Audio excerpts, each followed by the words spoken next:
este é o Tribcondcast, tributário para contadores. Meu nome é Luciana Ricó, eu tô aqui com meus colegas de bancada, Périson Andrade e Marcelo Massaro. Oi, Marcelo. Oi, Périson. Tudo bem, Luciana? Olá, Luciana. Hoje nós vamos falar sobre um tema bem interessante, bem atual, que merece ser discutido, que é a reforma tributária, né? E eu vou começar então com o Périson. Périson, qual que são os principais problemas do sistema tributário atual? E quais são os problemas que a reforma pretende solucionar? Bom, Luciana, a reforma ela é uma reforma que já está fomentada há 30 anos, né? Realmente é histórico que ela tenha sido aprovada nessa primeira fase, pelo menos, né? Está se cuidando aqui de tributação de consumo e TCMD, haverão outras fases, depois o Marcelo vai comentar melhor, mas ela é uma reforma que não é a reforma de um partido ou de outro, é uma reforma bastante técnica, né, que foi fomentada ali nas salas de aula da Getúlio Vargas, por um grupo de professores orientados com patrocínio já há bastante tempo, então uma análise bastante técnica e vem para solucionar problemas do nosso sistema tributário, que são uma cumulatividade que ainda persiste, quer dizer, incidência de tributo sobre tributo, com a despeito de tributos que são não cumulativos, como o ICMS, o IPI, existe, e todo mundo sabe, um problema de cumulatividade, acúmulo de créditos nos estados, que tem uma dificuldade enorme para homologar isso e para liberar para a utilização dos consumidores. Então, o sistema ele é bastante complicado, ele tem um problema de alta litigiosidade também, né? Que impede que os tributos sejam efetivamente arrecadados, então é uma previsão que todo ano fura, porque você tem uma série de questionamentos que acabam levando a uma arrecadação menor e uma eternização de discussões tributárias, então realmente essa reforma é bem-vinda e agora está na fase de regulamentação, pelo menos dessa primeira parte. Falando em regulamentação, quais são as principais mudanças propostas pela reforma, Marcelo? Luciana, eu acho que esse tema é muito importante nesse momento, está no momento próprio para falar sobre isso, por causa da legislação, que agora entrou até a lei complementar nova, está todo mundo querendo saber. Mas, na verdade, o que acontece? Essa reforma tributária, ela é uma primeira fase de toda a reforma tributária que vai ter no Brasil. Essa fase que saiu agora é a reforma da tributação sobre o consumo. Ainda a gente vai ter uma reforma da tributação sobre a renda, uma reforma sobre o patrimônio, mas ela está sendo feita em fases. E a principal mudança dessa reforma tributária sobre o consumo é a extinção de 5 tributos: IPI, PIS, COFINS federal e estadual, ICMS, municipal e ISS. Esses tributos vão ser substituídos por 2. Primeiro, um federal, que é a CBS, que vai agregar o PIS, COFINS e o IPI, e um local que vai ser juntar estadual e o municipal. O ISS e o ICMS vão ser substituídos pelo IBS. É o Imposto sobre Bens e Serviços e a Contribuição sobre Bens e Serviços. E, além disso, está sendo criado também um terceiro imposto que não existia, que é o chamado Imposto Seletivo. Esse Imposto Seletivo ele visa restringir, desencorajar algumas condutas que são consideradas prejudiciais tanto à saúde quanto ao meio ambiente. Alíquotas mais altas para diminuir o consumo desses bens, né? Na verdade, o objetivo principal dessa reforma é a gente ter uma tributação mais simples, mais eficiente, um sistema efetivamente não cumulativo, transparente. É isso que se busca, tá? Uma tributação mais justa, mais eficiente mesmo. E, Pérez, quais são os princípios que estão norteando essa reforma? Bom, o primeiro deles, que é importantíssimo a gente mencionar, é o da neutralidade, né? Essa reforma não veio para aumentar tributos nem para reduzir tributos, né? A gente sempre fala em reforma tributária e geralmente a reforma sempre vem para aumentar o ônus do contribuinte, né? Embora inicialmente se possa dizer o contrário, na prática a gente sabe que todas as reformas, mini-reformas que existiram, vieram para trazer um ônus maior para o Estado, visando um equilíbrio fiscal. Essa reforma ela tem um princípio de neutralidade, ele não vem nem aumentar nem diminuir, ele primeiro vem equalizar. Então, como o Marcelo já mencionou, o princípio também da transparência, da simplicidade, Esses princípios é que vão nortear a regulamentação dessa reforma e até a interpretação das normas, né? O que quer-se também evitar é a continuidade da litigiosidade, quer dizer, dos embates entre fisco e contribuinte. Nesse ponto, eu diria que a reforma é bastante sonhadora, né? Porque conflito sempre existirá, né? Onde existe uma exigência, já tem 10, 20 planejadores pensando em como diminuir esse fardo e planejar. Isso é legítimo, né? As pessoas têm que buscar o caminho mais fácil, mais tranquilo, menos oneroso, desde que façam licitamente, isso é permitido. Mas ela tem essa pretensão também de diminuir essa litigiosidade. Vamos ver se vão chegar, porque uma coisa é certa, a reforma tributária veio para simplificar, mas no início vai complicar. A gente vai ver aqui que, na verdade, de simples não tem nada. Mas esperamos que, com o tempo, as coisas se ajeitem e as pessoas se habituem mais com esse novo jeito. Mas como cada coisa nova, lógico que traz uma dificuldade, principalmente para o aprendizado, para a atualização. E você citou, entre a sua primeira fala, sobre 2 impostos, o IBS e o CBS. Você podia comentar um pouco mais detalhadamente como é que vão ser essas alterações?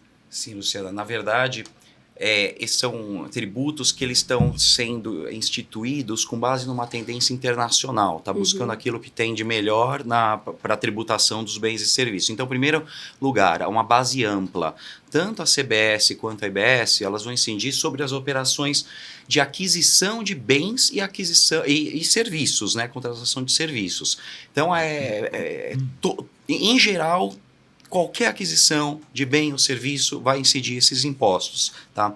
Outra questão interessante, que é bem diferente do que hoje acontece, por exemplo, com o ICMS, é que eles vão incidir sobre o valor da operação e não vai ter incidência sobre o próprio tributo, como acontece hoje com o ICMS. Também isso é uma evolução importante. Quanto à questão da alíquota também, isso também é uma tendência internacional, buscar uma alíquota padrão, não uma alíquota única, efetiva, mas uma alíquota padronizada. No caso, a gente tem uma previsão aqui, ainda não é definitivo, porque, claro, ainda vai ser votado e decidido, mas uma alíquota da CBS em torno de 8,8%, e o IBS, que é estadual e municipal, como os municípios e os estados vão definir essa alíquota, mas ela vai ficar em média em torno de 17,7%. Então a gente está pensando numa carga tributária total sobre serviços em torno de 26,5% em geral para o Brasil. Isso também é uma coisa importante que foi criada. A outra questão, o Perisson já adiantou, os créditos. Os créditos têm uma previsão de conseguir recuperar esses créditos não cumulativos de uma forma ágil, eficiente, não como é hoje, que se demora, que se prorroga, que tem muitas discussões, que leva muita litigiosidade, essas questões também. Na verdade, como eu disse também anteriormente, o Perisson já adiantou, todas essas mudanças, elas tornam o sistema mais transparente. O contribuinte vai efetivamente ter condições de saber quanto é a sua carga tributária total, coisa que é muito difícil hoje pela nossa sistemática. E vai ter ainda um período de transição. Também o Perisson também já adiantou que vai ser difícil essa mudança inicial, mas na verdade a gente só a partir de 2026 que a gente vai começar para a transição para para a CBS primeiro, e em 2027 vai começar a transição para o IBS. Então ainda a gente vai ter todo esse período aí para se adaptar. E como é que você acha que vai ser esse período de transição? Porque o sistema atual, tributário, ele é bem complexo, né? Como fazer essa transição? Bom, essa transição, primeiro, ela foi pensada, como eu mencionei inicialmente, essa reforma, ela é um estudo técnico, quer dizer, de anos, né? Ali principalmente dos professores da Getúlio Vargas. Eurico Marcos Santos Diniz, ele divulgou bastante isso, fez muitas palestras, a gente assistiu bastante isso. Eu me lembro numa palestra no Congresso Geral do Ataliba, em que ele mencionou essa transição e ele comparou a transição com aquilo que nós tivemos em relação ao Plano Real, né? Nós também tivemos uma transição de moedas, teve uma moeda que foi criada, vamos dizer, intermediária, que era o RV, e por um momento se conviveu com duas moedas, até o momento em que a nova moeda ganhou força, confiança e trabalhou sozinha. A transição foi pensada nesse formato, né? Ela vai começar com um período de testes em 2026, com uma alíquota bem baixinha, né? Bem baixinha, a gente tem até um pouco de medo, né? Porque o que é baixinho para mim, às vezes não é para o governo no momento em que isso é implementado. Então começa com 001, daí alguém já pensa, bom, mas 001, quem sabe 01, né? Quem sabe 02, 03, 04, 05, isso ainda não está definido, mas é uma alíquota de teste, só realmente para ver como é que as coisas vão funcionar. 2027, se eu não me engano, já sai PIS e COFINS, e assim por diante, né? Vai haver uma convivência paulatina dos dois sistemas, até que o novo sistema vai tomando o seu espaço e as pessoas se habituando. Isso serve para quê? Para que haja efetivo teste, né? Para que a gente efetivamente analise se aqueles princípios que nós mencionamos, principalmente da neutralidade, está sendo atendido, se não está havendo aumento de carga por categoria. Então as categorias vão se movimentar, aliás, já estão se movimentando, né? Um desses setores que se movimenta é o setor de saúde, o setor de profissões regulamentadas, que hoje tem um tratamento em relação ao ISS privilegiado, que é a tributação de sociedade uniprofissional. Então esse pessoal efetivamente vai ter um aumento de carga, isso aí é certo, né? Hoje você recolhe sobre um valor fixo anual e nada disso mais vai existir, justamente por conta dessa base ampla que se pensou para acabar com um conflito antigo, que é a dicotomia, né, entre prestação de serviços e circulação e venda de mercadorias, né? Hoje você tem um entendimento firmado pelo Supremo Tribunal Federal de que só se tributa pelo ISS aquilo que constitui um labor humano, né? Então isso ficou um pouco desatualizado, porque hoje nós temos questões que se confundem, né? Você tem software as a service, você tem, na verdade, entrega de mercadoria, mas, na verdade, o conteúdo principal daquilo é uma prestação de serviço. Então, se acaba com essa dicotomia de conceitos, vai se tributar uma grandeza, né, seja ela circulação de mercadorias ou representativa de um labor humano, mas isso também gera os seus problemas, e é isso que vai ser testado durante esse período de transição. E é óbvio que vai ter discussão política, é óbvio que vai ter debate, é óbvio que vão haver alterações. Essa reforma não é definitiva, pode escrever. E além de tudo que já foi dito, Marcelo, quais são outros impactos que você pode analisar para nós na parte jurídica e econômica que essa reforma vai trazer? Luciana, como a gente estava dizendo, essa questão de transparência e simplificação, ela tem um reflexo direto nas atividades da empresa e também do próprio governo. Então, assim, custo de litigiosidade, que é uma coisa que se reclama muito hoje, custo de compliance, que é o custo de você estar em dia de forma correta com as suas obrigações tributárias. Tudo isso é algo que é muito difícil hoje para o empresário, também até para o próprio governo. Então, acho que isso vai tornar a tributação vai tornar um ambiente de negócios melhor. A parte de investimentos, eu acho que vai trazer mais segurança para trazer investimentos para o Brasil. Para você ter uma ideia, eu tenho uns números aqui. Tem um levantamento que foi feito agora por um grupo pelo governo, que só essa lei complementar que agora foi aprovada, uma única lei está gerando a revogação de 76 leis federais, que também significam 535 artigos de lei. Então, tudo isso a gente já está compilando em um único sistema jurídico, né? Então, isso só na esfera federal, isso sem considerar as leis municipais, estaduais. Então, isso reduz esse custo de compliance. Para você ter uma ideia de quanto isso é importante, também tem um levantamento do Movimento Brasil Competitivo. Ele trouxe que a simplificação dessa reforma vai gerar em torno de uma redução de em torno de 42% do tempo gasto com as empresas para essa burocracia tributária. E isso tem uma economia em torno de 28 bilhões por ano.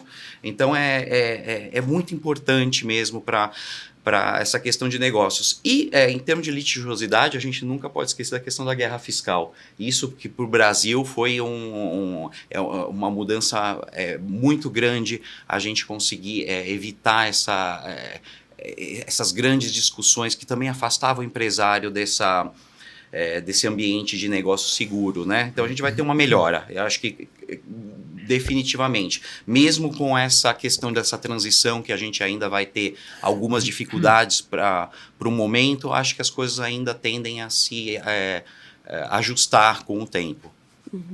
E tem um sistema que está sendo chamado de split payment. Você podia comentar um pouco melhor como isso vai funcionar dentro dessa nova proposta do governo, da reforma? Isso também é bem interessante, Luciano. O split payment vai ser uma forma em que o sistema vai se utilizar o sistema bancário de pagamento para que quando o adquirente da mercadoria faça o pagamento por esses meios eletrônicos, daí isso vai servir, aliás, para todos os pagamentos, exceto para cheque e dinheiro, em que não é possível fazer isso, mas em que a própria instituição bancária vai fazer o pagamento, aquela parte do pagamento que se refere aos tributos vai ser pela instituição de pagamento, já vai ser automaticamente paga para o governo. Então, na maioria das situações, a própria operação pela instituição bancária já vai assegurar que o pagamento do tributo seja feito e assegurar que o crédito do destinatário seja assegurado, não tenha mais discussões em relação a isso. Isso também é uma mudança que vai garantir muita segurança nessas operações, tá? Como eu disse, tem algumas situações que ela não funciona, por exemplo, pagamento cheque, dinheiro, que não envolve a instituição bancária diretamente. Mas nesse caso, ele também vai trazer a obrigação do destinatário fazer o pagamento e com isso ele vai saber que, feito o pagamento, ele vai ter direito ao crédito do imposto.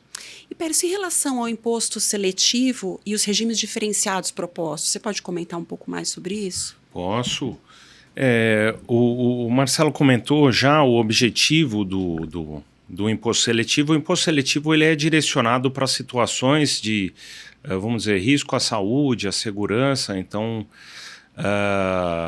se grava mais, se tributa mais aquele bem, como hoje já é feito, quer dizer, é uma função extrafiscal, né? Além de arrecadar, que a gente nunca pode esquecer, né? Seria assim, muita ingenuidade falar que, olha, o objetivo é somente esse. Não, o objetivo é tributar como sempre se tributa, mas se tributa mais determinados consumos, né? O chamado imposto do pecado.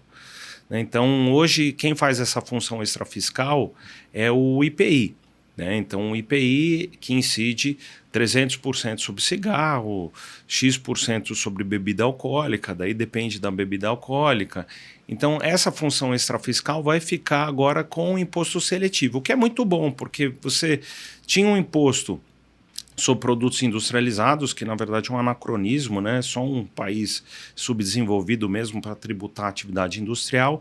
Essa tributação vai ficar englobada aí pelos tributos que já foram comentados e a função extrafiscal vai ficar reservada ao imposto seletivo.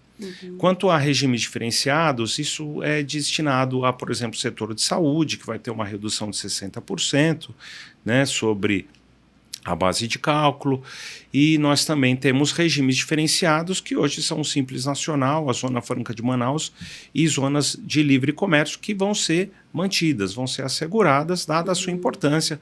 O próprio Supremo Tribunal Federal já decidiu por diversas vezes da importância da Zona Franca de Manaus e áreas de livre comércio, que tem uma questão de soberania nacional. A gente tem que assegurar que as empresas estejam lá, porque senão daqui a pouco só vai ter realmente, vamos dizer, um espaço vazio ocupado pela natureza e nós não vamos ter efetiva ocupação, porque não vamos ter como dar subsistência para as pessoas se manterem ali. Então é importante essa área de livre comércio que nós temos, a Zona Franca, assim como existem em todos os países do mundo, né? Por exemplo, na Argentina você tem a Terra del Fuego, também tem um incentivo da mesma natureza, também é uma área de natureza exuberante que tem que ser preservada, mas tem uma questão de soberania nacional. Simples nacional, nós temos uma obrigatoriedade constitucional de assegurar um regime diferenciado para pequena para micro, pequena e média empresa. Isso aí não é um favor, é uma obrigação constitucional. Esse regime veio justamente para atender isso. Então seria muito danoso você simplesmente destruir esse sistema quando a gente sabe que um grande percentual dos empregos que são gerados no Brasil vêm dessas pequenas e microempresas. Então esses sistemas vão ser mantidos, tem algumas alterações, algumas adaptações, mas basicamente na sua essência vão ser assegurados. O que é importante também lembrar é que essa reforma, a emenda e a lei complementar que ainda está em discussão e deve ser aprovada esse ano, eles não revogaram as garantias constitucionais, as limitações ao poder de tributar, as garantias de legalidade, retroatividade, anterioridade, não surpresa, também não revogaram o Código Tributário Nacional, que veda aí a utilização de analogia para tributação. Então ela vem com reclamo da sociedade, não só por equilíbrio fiscal, que esse é o objetivo maior do governo, mas também por simplicidade, por transparência, por racionalidade, num sistema que hoje não é racional. Realmente é muito complicado você explicar para um estrangeiro o sistema tributário porque não tem parâmetro nenhum no mundo. Né? A partir de agora a gente tem uma harmonização com o sistema internacional que esperamos, né, venha a trazer mais investimentos e venha a trazer menos litigiosidade. Vamos esperar, né? O Marcelo é mais otimista nesse sentido, eu sou um pouco mais cético, mas no geral a reforma vem atender a um reclamo da sociedade. E o sistema de cashback dentro da reforma tributária, como vai funcionar? Esse também é um assunto muito interessante para mim. Eu acho que também tem sido criticado de alguma forma, muitas vezes injustamente, às vezes justamente de forma justa. Mas então é importante que as pessoas entendam como ele funciona na verdade. Às vezes as pessoas entendem que está sendo criado, na verdade, mais um programa social, mas não é esse, na verdade, o fundamento do cashback. O cashback, na verdade, funciona da seguinte forma, Luciana. A gente tem que pensar que o sistema de tributação de consumo ele é diferente da tributação da renda. A tributação da renda ela leva em consideração as características pessoais, né? Quanto que a pessoa ganha e com base naquilo se aplica uma alíquota e quem paga mais, quem ganha mais, paga menos, quem ganha menos. A tributação sobre o consumo ela gera uma situação que é um pouco injusta, porque, na verdade, como ela incide sobre os bens e serviços, ela não leva em consideração nenhuma característica pessoal do indivíduo. Então, tanto o rico quanto o pobre, ele vai pagar a mesma carga tributária quando ele compra, por exemplo, um pacote de arroz. Então, o cashback ele veio como uma forma de fazer uma compensação, porque dentro do que é proporcional à renda daquele contribuinte, claro que quem ganha menos e pagou a mesma coisa por um pacote de arroz, pagou uma carga tributária obviamente maior percentualmente. Então, o cashback ele vem como uma forma de fazer uma compensação. Então, como você tem hoje o sistema de nota fiscal paulista, você tem o CAD único, que você tem já um grupo de pessoas que pode ser considerado já vulnerável, vamos dizer assim.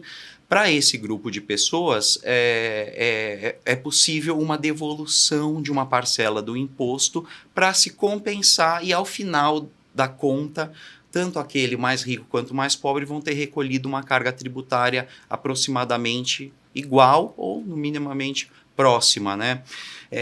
Então, é importante também que dentro da regulamentação do cashback se faça também, se tenha um cuidado de que isso realmente não vire um programa social, porque ele também não pode buscar simplesmente gerar um benefício para um grupo muito pequeno de pessoas. Eu acho que ele tem que ser um pouco mais amplo do que está hoje buscando com a reforma, com a proposta da lei complementar que ainda não foi votada, porque senão você não vai atingir esses objetivos. O Rio Grande do Sul ele já tem uma experiência como essa, foi muito interessante e muito deles foi usado dentro da proposta. Bom, hoje, agora na prática, como que está hoje? Pela Constituição e pelo projeto de lei, está sendo prevista para o CBS uma devolução de 100% na compra de gás, 50% na conta de água e luz para esse grupo determinado e 20% para demais bens e serviços. É tudo um valor mínimo, tá? Também esse 20%. Para o IBS também é uma devolução de mínimo de 20%, porque ainda vai ser, as administrações regionais vão poder definir isso de uma forma um pouco mais individualizada. E a questão que funcionaria como é hoje, que é a seletividade, que quer dizer, você dá um benefício para um bem que é para... Que assegura, que é mais utilizado pela população vulnerável, por exemplo, a cesta básica, ela vai continuar valendo. Então, hoje vai ter uma desoneração total da cesta básica, independentemente a questão social da pessoa, renda ou questão social. Então, acho que está tentando se resolver isso de uma forma relativamente ampla. E, Perisson, na sua visão, como é que a experiência internacional ajudou a moldar a reforma tributária aqui no Brasil? Olha, a experiência internacional, ela é muito positiva, né? Nós temos aí como exemplo países que passaram por uma reforma tão intensa quanto a nossa, Austrália e Índia, né? A Austrália, a gente tem aí um exemplo de um país, né, chamado no norte global, dos países desenvolvidos, mais industrializados. Ela foi muito eficaz quanto à simplificação e racionalização do sistema. E temos um país que foi um pouco mais tortuoso, que eu acho que a gente deve aprender com os equívocos deles para evitá-los, ou então, pelo menos, para prevê-los, que é a Índia, né? Com um país assim, economicamente, óbvio, com uma característica diferenciada na nossa, mas também um país em desenvolvimento, um dos parceiros comerciais aí do Brasil no BRICS. Foi uma reforma um pouco mais complicada, gerou inflação, teve que ter uma série de alterações no meio do caminho. Acho que a gente pode imaginar alguma coisa semelhante aqui no Brasil, dentro daquilo que nós conhecemos, né? Que não é uma política muito voltada a objetivos institucionais, mas a objetivos selecionados de determinados grupos econômicos, com uma forte presença de lobbies setoriais. Então, acredito que dentro do nosso período de transição, nós teremos que lidar com essas dificuldades, e o bom é que o período de transição nos propicia essa oportunidade de verificar se tem algum erro, se tem alguma coisinha para apertar, alguma coisinha para afrouxar, mas eu acho que o objetivo vai ser alcançado assim como foi nesses dois países, que é a maior racionalização do sistema e a maior atração de investimentos exteriores, com base numa maior previsibilidade, né? O objetivo maior da reforma é uma previsibilidade. Como a gente já comentou várias vezes em vários podcasts, o investidor estrangeiro, não quer saber se a carga é 100%. Ele quer saber quanto em cima da carga ele vai colocar o markup que ele considera razoável ou não. Se ele tem a previsibilidade disso, e essa previsibilidade é acertada, ótimo. Se isso fura, puxa, isso é um desestímulo total, porque ele não sabe se ele vai ganhar dinheiro ou não, né? Porque a gente tem que deixar de ser inocente. Ninguém vem aqui fazer desenvolvimento social, vem ganhar dinheiro. Se ele consegue ganhar dinheiro dentro de uma previsibilidade, ótimo. Se isso é toda hora frustrado, obviamente ele vai escolher outra opção. Então, essas experiências internacionais foram boas para dizer, realmente a reforma aumenta a previsibilidade e a possibilidade de captar investimentos estrangeiros. Tem mais alguma observação que vocês gostariam de fazer em relação à reforma, que não foi dita aqui? Olha, o que eu diria estamos no começo, mas temos que nos preparar desde já. né? Temos que estudar. Não vamos, poxa, vai começar em 2026. Então, em 2026 eu vou começar a estudar? Não. Eu tenho que preparar os meus sistemas informáticos, os meus softwares, verificar qual que é adequado, qual que não é. Da mesma forma que o contador está se atualizando, as empresas de software também estão se atualizando. Agora, eles podem errar. Você estudando, você tem condições de efetivamente verificar qual é o melhor caminho para os seus clientes. Então, se atualizem desde já. Não deixem para se atualizar em 2025, 2026, porque daí, certamente, o seu cliente vai procurar alguém um pouco mais antenado. É uma reforma que veio para simplificar, mas no início ela vai ser mais complicada, principalmente nós que já estamos aí há 20 e poucos anos na área, vamos ter que rever todos os nossos conhecimentos e fazer um upgrade. Então, esse upgrade, quanto antes feito, melhor. Eu queria também ressaltar que eu acho que esse período de transição vai ser um desafio muito grande, tanto para os advogados quanto para os contadores. Então, acho que é um período que advogados e contadores vão ter que trabalhar juntos para atender da melhor forma possível os nossos clientes, acompanhando as regulamentações e buscando toda essa adaptação a esse novo período. Como o Perisson disse também, a questão de legislação, a questão de software. Mas vai ser um desafio, mas também vai ser muito importante para todos. Legal. Obrigada, Perisson. Obrigada, Marcelo. Obrigado, e esse foi o Tribicontcast, tributário para contadores. Se você gostou, se você gosta de assuntos relacionados a isso, por favor, curta nosso canal, ative o sininho para receber as notificações. Até a próxima. Até. Até.